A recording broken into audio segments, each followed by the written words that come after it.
প্রিয় শিক্ষার্থী বন্ধুরা, আপনাদেরকে ফিচার ফিট একাডেমিতে স্বাগতম। আমরা আজকে চলে আসলাম কম্বাইন্ড 8 ব্যাংকস এর রিটেন ম্যাথের অংশ নিয়ে। দেখেন, এই পরীক্ষাটা হয়েছে আপনার 20শে ফেব্রুয়ারি তারিখে। তো আমরা লিখিত অঙ্কটা সমাধান করার চেষ্টা করি। দেখেন, লিখিত অঙ্ক সমাধান করার আগে আমি একটা কথা বলি, যেটা হচ্ছে আপনি অঙ্কে লিখিত বা এমসিকিউ যে কোনোভাবে করেন না কেন, approach doesn't matter, answer is the main fact. আপনি অনেক ভালো অঙ্ক পারেন, কিন্তু যদি অ্যান্সার ঠিক করতে না পারেন তাহলে অঙ্কে আপনি কোনো নাম্বার পাবেন না। আর আপনি যে পদ্ধতিতে করেন না কেন, যদি অ্যান্সার ঠিক করতে হয় তাহলে আপনি নাম্বার পাবেন। অনেকে বলে যে স্যার এভাবে না করে ওইভাবে করেছি, ওইভাবে করলে এভাবে হতো, এভাবে করলে সমস্যা কোথায়, এভাবে করলে নাম্বার পাবো কিনা, এটা নিয়ে কোনো সংশয় প্রকাশ করার দরকার নেই। আপনি যেভাবেই করেন না কেন, যদি উত্তর সঠিক হয় তাহলে আপনি নাম্বার পাবেন। তো দেখেন, আমরা শুরু করি। দেখেন বলছে কি, নতুন সিলেবাস অনুসারে একটা বিষয় আপনারা খেয়াল করেছেন নিশ্চয়ই, যে আমরা প্রিলিমিনারিতে অঙ্কগুলো আসে ইংলিশ মিডিয়ামে এবং রিটেন অঙ্কগুলো আসে তখন বাংলাতে। আমি প্রিলিমিনারির অঙ্কগুলো আপনারা দেখেছেন যে ইংলিশটাকে আমি বাংলাতে কনভার্ট করে দিয়েছি। ইংলিশ এবং বাংলা পাশাপাশি আছে, ঠিক একইভাবে এখানে বাংলার পাশাপাশি আমি ইংলিশে অঙ্কটা দিয়ে দিয়েছি, যাতে আপনারা দু ভার্সানেই পড়তে পারেন, সমাধান করতে পারেন। কারণ সিলেবাস চিরন্তন না, কিন্তু বাংলা এবং ইংরেজি উভয় সিস্টেমে যদি থাকে তাহলে চিরন্তন পদ্ধতিতে শিখতে পারবেন এবং আপনাদের এটা দীর্ঘস্থায়ী হবে। বলছে দেখেন, 2025 সালে একটি স্কুলে 18 জন শিক্ষার্থী ছিল। 26 সালে 5% ছেলে শিক্ষার্থী বিদ্যালয় ত্যাগ করে এবং 7% শিক্ষার্থী নতুন বিদ্যালয়ে ভর্তি হয়ে মোট শিক্ষার্থীর সংখ্যা অপরিবর্তিত থাকে। তাহলে 2025 সালে বিদ্যালয়ে কতজন ছেলে শিক্ষার্থী ছিল? তাহলে দেখেন, আমার সব মিলে শিক্ষার্থী ছিল কত? 18 জন। সেখান থেকে 5 জন ছেলে শিক্ষার্থী বিদায় নিয়েছে এবং 7% নতুন শিক্ষার্থী যুক্ত হয়েছে। এতে মোট শিক্ষার্থীর কোনো পরিবর্তন হয়নি। তাহলে দেখেন, আমরা যদি অঙ্কটা এভাবে চিন্তা করি যে ছেলে শিক্ষার্থীদেরকে যদি বি এবং মেয়ে শিক্ষার্থীদেরকে যদি আমি জি হিসেবে ইন্ডিকেট করি, তাহলে আমার 5% ছেলে যে আসলো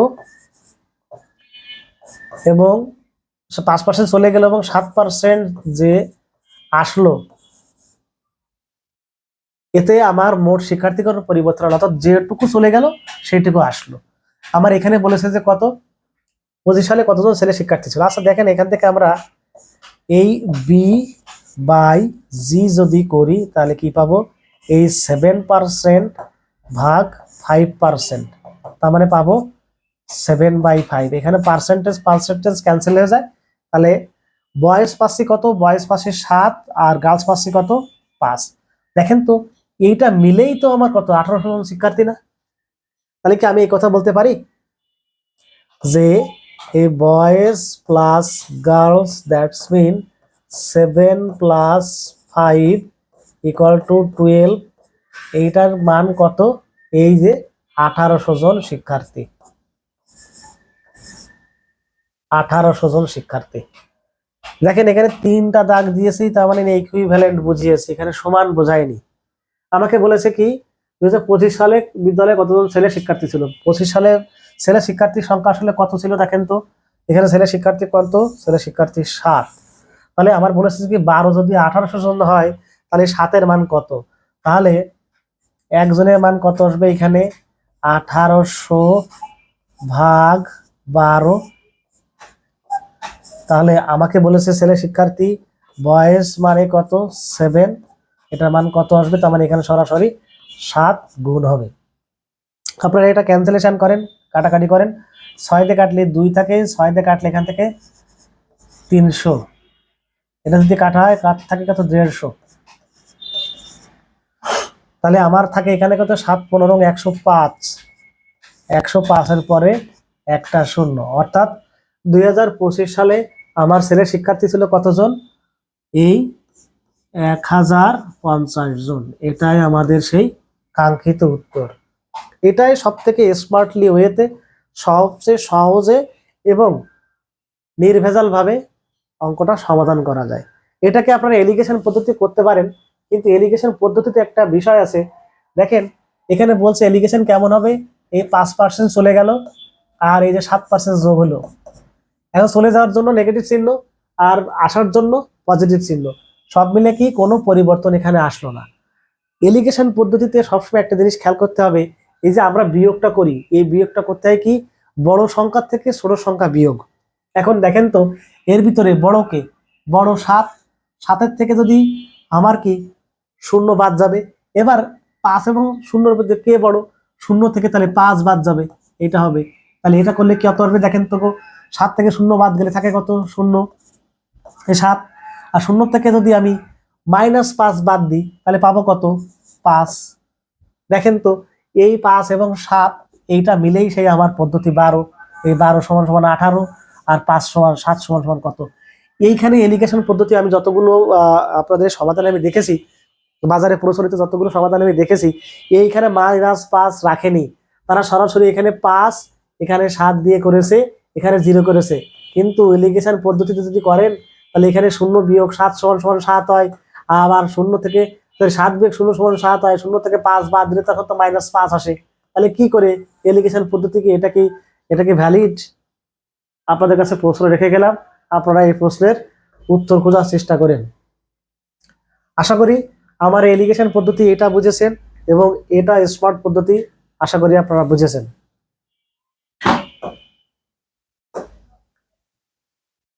পরবর্তী দেখেন আমাদের প্রশ্ন কি বলছে। পরবর্তী বলছে 2 অঙ্ক বিশিষ্ট একটি সংখ্যার অঙ্কদ্বয়ের গুণফল 8, সংখ্যাটির সাথে 18 যোগ করলে অঙ্কদ্বয় স্থান বিনিময় করে, সংখ্যাটি কত? আচ্ছা দেখেন এই অঙ্কটা আমরা লিখিত আকারে খুব ভালো করে করতে পারি না আমি জানি।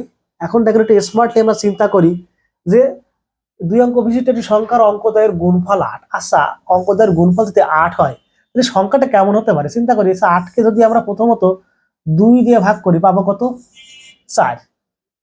এই তো, অর্থাৎ কি 8কে যদি আমরা উৎপাদকে বিশ্লেষণ করি তাহলে পাবো কত, 1, এই 2, এই 4, তাই না? এই তো। এবং দেখেন কেন করেছি দুটি সংখ্যা, আমি যদি 1 এবং 2 নিই এই দুটি সংখ্যার গুণফল কি 8 হবে? 8 হবে না। 4 এবং 2 নিই তাহলে দুটি সংখ্যার গুণফল 8 হবে। এমন দেখেন যদি তাই হয়ে থাকে তাহলে একটা সংখ্যা অঙ্ক কত, একটা অঙ্ক 2 আর একটা অঙ্ক কত, 4। আচ্ছা যদি ধরলাম অঙ্কটি যদি 24 হয়, ঠিক আছে, বলছে কি সংখ্যাটির সাথে 18 যোগ করলে। আচ্ছা সংখ্যাটির সাথে যদি 18 যোগ করি তাহলে কত হবে, 8 আর 4 12, 2 হাতে আসছে কত, 1, 42। বলছে কি 18 যোগ করি তাহলে অঙ্কটা স্থান বিনিময় করে। বিনিময় মানে কি এই 24 42 হয়ে যায় কিনা? হ্যাঁ 24 42 হয়ে যায়। তাহলে আমাকে বলেছে হোয়াট ইজ দা নাম্বার, তো নাম্বারটি কত, তাহলে নাম্বারটি 24। এখন দেখেন এটা গেল আমাদের এমসিকিউ অ্যাপ্রোচ। এমসিকিউ অ্যাপ্রোচ সেভাবে করতে পারবো যাতে আমরা বড় অঙ্কটা আমাদের সমাধান করা না লাগে। এখানে এমসিকিউ থাকলে আমরা খুব সহজে সমাধান অপশন দেখে করতে পারতাম, এখানে আমাদের ওটা নিয়ে কোনো চিন্তা করা লাগতো না। এখন রিটেন অ্যাপ্রোচে কেমন, রিটেন অ্যাপ্রোচ যদি আপনারা চিন্তা করেন, আপনারা দেখেন লেট বা ধরি, আচ্ছা যেহেতু এটা বাংলাতে আসছে সেহেতু বাংলাতে লিখি, এখানে বাংলাতে লিখি ধরি একক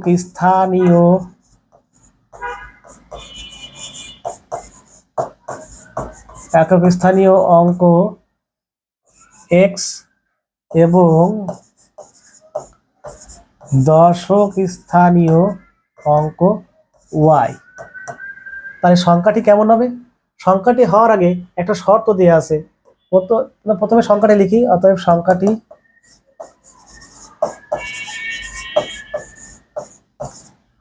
সংখ্যাটি কেমন হবে, দশকের সাথে 10 গুণ হয়ে এককের সঙ্গে যোগ হয়, এটা হবে সে সংখ্যা। আর প্রথম শর্ত কি বলে দেওয়া আছে, প্রথম শর্ত বলে দেওয়া আছে যে সংখ্যাটির দুটির গুণফল, তার মানে এক্স ওয়াই সমান সমান কত, 8। এবং আরেকটা শর্ত দেওয়া আছে, এটা ধরলাম 1, এটা ধরি 2। আর একটা শর্ত দেওয়া আছে, শর্ত নম্বর 2, সংখ্যাটির সাথে 18 যোগ করলে তাহলে সংখ্যাটি কত, এই যে এই সংখ্যাটির সাথে দ্বিতীয় শর্ত অনুসারে সংখ্যাটির সাথে যদি আমি 18 যোগ করি তাহলে কি হবে, অঙ্ক দা স্থান বিনিময় করবে, অর্থাৎ কি এক্স এর জায়গায় ওয়াই, এখানে এক্স আর এখানে ওয়াই চলে যাবে, তখন সংখ্যাটি কি হবে দেখেন তো, তখন হবে 10x প্লাস ওয়াই। এরকম হবে তখন সংখ্যাটি। তো আমি সবগুলোকে এক পাশে নিয়ে আসি, আমি ওয়াইকে যদি এ পাশে নিয়ে আসি তাহলে পাবো কত 9y, আর এখানে যদি এক্সকে এ পাশে নিয়ে আসি তাহলে পাবো এক্সকে যদি এ পাশে নিয়ে যায় তাহলে পাবো কত 9x, আর এখানে যদি পাবো এটা -18 রেখে দিলাম। মাইনাস থাকার কারণে এটাকে আমি একটু পাল্টাই লিখি, এখানে 9x এখানে 9y লিখি, তাহলে এটা শুধুমাত্র আমার তখন আসবে 18। আমি যদি x - y করি তাহলে পাবো এটা 2। x - y সমান 2 পেয়েছি এবং x সমান x × y সমান 8 পেয়েছি। এখান থেকে আমরা সহজে বের করতে পারবো যে কোন দুটি সংখ্যার গুণফল 8 এবং কোন দুটি সংখ্যার বিয়োগফল কত 2। তাহলে সেখান থেকে x এবং y এর মান বের করতে পারি কিনা, যে দুটি সংখ্যার গুণফল 8 আবার দুটি সংখ্যার বিয়োগফল কত 4।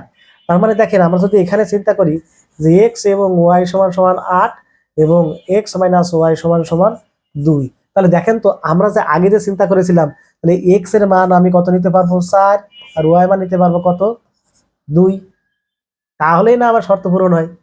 তাই যদি হয়ে থাকে তাহলে অঙ্কটি কেমন আসতে পারে, অঙ্কটি তারপরে এখানে x সমান সমান কত 4 আর y সমান সমান কত 2, তাহলে সংখ্যাটি আমাকে কত বলেছে, সংখ্যাটি যে 10y + x, তাহলে 10y মানে কত 10 × y, তারপরে 2 প্লাস এখানে কত 4, তার মান কত 20 আর যোগ 4 = 24।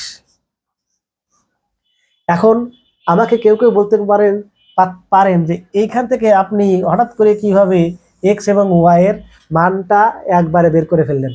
এটা হচ্ছে আপনার সেন্স, সহজে বুঝতেছেন যে কোন দুটি সংখ্যার গুণফল 8 এবং কোন দুটি সংখ্যার বিয়োগফল 2, কারণ আমাদের এখানে আমি যে এমসিকিউ পলিসি দেখিয়েছি এমসিকিউ সিস্টেমে কিভাবে বের হবে সেটা, কারণ এখানে 4 যদি হয় 4 - 2 = 2, 4 × 2 = 8। এটা করার জন্য আপনাকে বড় কোনো ক্যালকুলেশন দেখানোর দরকার নেই। আপনি এখানে যদি লিখতেন সমীকরণ 1 এবং সমীকরণ 3 হতে পাই x = 4 y = 2, তাহলে অবশ্যই সেখানকার উত্তরে অবশ্যই আসবে এবং আপনি পূর্ণ নম্বর পাবেন।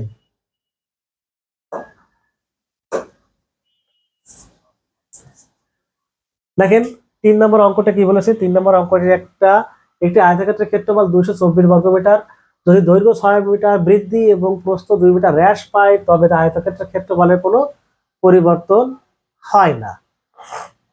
আয়তক্ষেত্রের প্রকৃত দৈর্ঘ্য প্রস্থ কত? আচ্ছা দেখেন, ক্ষেত্রফল যদি 240 মিটার হয়ে থাকে, 240 মিটার যদি হয়ে থাকে, 240কে আমরা কত লিখতে পারি? 240কে যদি আমরা 24 × 10 লিখতে পারি, বাংলা ইংরেজি মিশে যাচ্ছে, 24 × 10 লিখতে পারি। দৈর্ঘ্য 6 মিটার যদি হয়, এখন দেখেন এই প্রক্রিয়া এই জায়গায় আছে। এখন এটা হচ্ছে প্রথমে দেওয়া আছে, এটা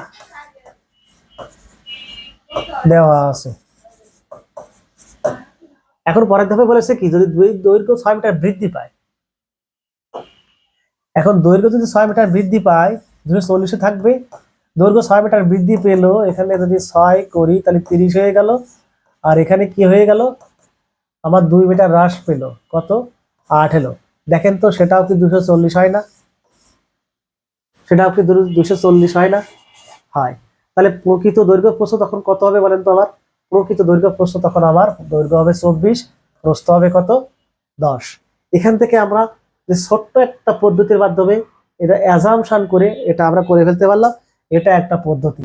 এখন আপনি যদি মনে করেন যে একটি আয়তক্ষেত্রের দৈর্ঘ্য x এবং প্রস্থ y ধরে এটা করলাম 240, এবং দেখেন তারপর যদি চিন্তা করেন যে এখানে যদি তাদের দৈর্ঘ্য 6 মিটার বৃদ্ধি করা হয়, তাহলে দৈর্ঘ্য কত ছিল, আগে ছিল x, এখান থেকে 6 বৃদ্ধি করলাম এবং প্রস্থ আমার কত 2 মিটার হ্রাস করলাম, তাহলে কত আমার 240। এই সমীকরণ থেকেও আপনারা সহজে বের করতে পারবেন। তো আমি চাচ্ছি যে এই পদ্ধতিতে আপনারা করলে কেউ কি বলেন তো আপনারা নাম্বার পাবেন কিনা? অনেকে বলতে পারেন যে না আপনি এভাবে করলে নাম্বার পাবেন না। আচ্ছা লজিক্যালি ভুল কোথায় দেখেন তো, এখানে নাম্বার পাবো না কেন আমি? এখানে লজিক্যালি কোনো ভুল নেই এবং ম্যাথমেটিক্যালি এটা কোনো ভুল নেই, কারণ আপনারা বলতে পারেন এভাবে এভাবে ধরে করতে হবে, না এভাবে এভাবে ধরে করতে হবে এমন কোনো কথা নেই। আপনি স্কুলে এভাবে শিখেছেন বলে মনে করতেছেন যে এটা এভাবে করতে হবে। আপনি এভাবে করে দেখান না, আপনি পরীক্ষাতে নাম্বার পাবেন, গ্যারান্টি, দুর্ভাবনা করার কারণ নেই। তারপরে বিশ্বাস না হলে আপনারা এটা ক্যালকুলেশন করে আপনারা উত্তরটা করেন, আপনারা নাম্বার আপনাদের মতো করে পাবেন, কোনো সমস্যা নেই। দেখেন 4 নম্বর প্রশ্নে কি বলছে। 4 নম্বর প্রশ্ন খুব একটা গুরুত্বপূর্ণ প্রশ্ন। 4 নম্বর প্রশ্নে বলেছে কি, একটি পাত্রে দুধ ও পানির মিশ্রণের অনুপাত কত? 5:3। আচ্ছা, দুধ এবং পানির মিশ্রণের অনুপাত কত? 5:3। বলেছে কি মিশ্রণ হয়তো 16 লিটার তুলে নিলাম। আচ্ছা, প্রথমে এখান থেকে 16 লিটার মাইনাস করে দিলাম। আচ্ছা বলেন তো, যে 16 লিটার আমি মাইনাস করে দিলাম তার ভিতরে কি দুধ এবং পানি 5:3 অনুপাতে আছে কিনা? হ্যাঁ, তার ভিতরেও তো আছে। কারণ কি, যদি এক বোতল কোনো ফলের জুস থেকে যদি আপনি 1 গ্লাস ফলের জুস নেন, তাহলে বোতলের ভিতরে যে অনুপাতে জুসের বা পানির অনুপাত আছে বা অরেঞ্জ এবং পানির অনুপাত আছে, ঠিক বোতলের থেকে বের করে নিলে 1 গ্লাস জুসে ঠিক ততটুকু ফলের রস এবং জল আছে, এটাতে কোনো সন্দেহ নেই। তো ঠিক আছে, এবার বলছে কি 16 লিটার মিশ্রণ তুলে নিয়ে ফেললাম, কোনো সমস্যা নেই, এখান থেকে তুলে ফেললাম। তারপরে কি, তার স্থলে বিশুদ্ধ পানি যোগ করলাম, বিশুদ্ধ পানি যোগ করলাম 16 লিটার, আবার পানি যোগ করে দিলাম। নতুন অনুপাত কত হলো? 5:7। মানে নতুন অনুপাত তখন কত হচ্ছে? তখন নতুন অনুপাত 5:7 হচ্ছে। আচ্ছা দেখেন, এখানে পানি যোগ করার কথা বলা আছে, তাই পানির অবস্থানের পরিবর্তন আসছে, তাই না? কতটুকু পরিবর্তন আসছে দেখেন তো, 3 থেকে কত 7 হয়েছে। আচ্ছা দেখেন তো, এই 16 লিটার তুলে ফেলেই তো 16 লিটার পানি যোগ করেছে কিনা বলেন তো? এই 16 লিটার পানি যোগ করেছে না? তাহলে কি আমি বলতে পারি যে অনুপাতের, তাহলে কি বলতে পারি যে অনুপাতের 4 সমান সমান আমার এই 16 লিটার? বলতে পারি কিনা? হ্যাঁ, বলতে পারি। অনুপাতে 4 যদি 16 লিটার হয়ে থাকে, তাহলে ইনিশিয়ালি আমার মিক্সারটা কত ছিল? 5 আর 3 8। তাহলে এই যে পানি এবং আমার দুধ মিলেছিল কত? 8। 4 যদি 16 হয়, 8 মানে কত? 32 লিটার। আমাদের কি শেষ? না, শেষ না। এখান থেকে যে 16 লিটার তুলে নিয়েছিলাম সেইটুকু তো এই অনুপাতে তো আছে, 16 লিটার তো তার ভিতরে থাকা কথা। তাহলে আমার কিন্তু এখন উত্তর শেষ হয়নি। এখনো কেন শেষ হয়নি? কারণ এখান থেকে 16 লিটার তুলে রেখেছিলাম, তাই 16 লিটার আমাকে ফেরত দিতে হবে না? 16 লিটার তো ফেরত দেওয়াই লাগবে। তাহলে অতএব ইনিশিয়ালি মূল মিশ্রণের পরিমাণ, অতএব মূল মিশ্রণের পরিমাণ,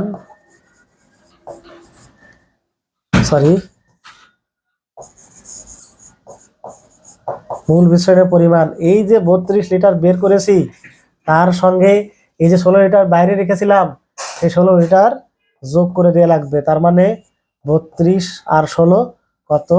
48 লিটার আমার এই ফাইনাল আনসার। কেউ কেউ এটা করতে পারতেন, কারণ 5:7 মানে কি, এই 16 লিটার তুলে আবার 16 লিটার যোগ করার পরেই তো 5:7 হয়েছে। তার মানে আপনি এই লাইনে যদি একবারে করতেন যে 5 যোগ 7 সমান সমান কত? 12। তার মানে কত পেতেন? এই 4 যদি 16 হয়, 4 4 গুণ, তাহলে 12 কত গুণ হবে? 7 5 12, 4 4 গুণ 16 লিটার, 8 সমান সমান কত? 32 লিটার, 16 48, 4 4 16, 4 4 12 48। তাহলে এখানে এটা কত? এটারও 4 গুণ হবে। এখানে যদি কত হয়? 4 গুণ হয়, তাহলে এদিকেও 4 গুণ হবে। অথবা যদি এভাবে আপনারা সমাধান করতে না পারেন,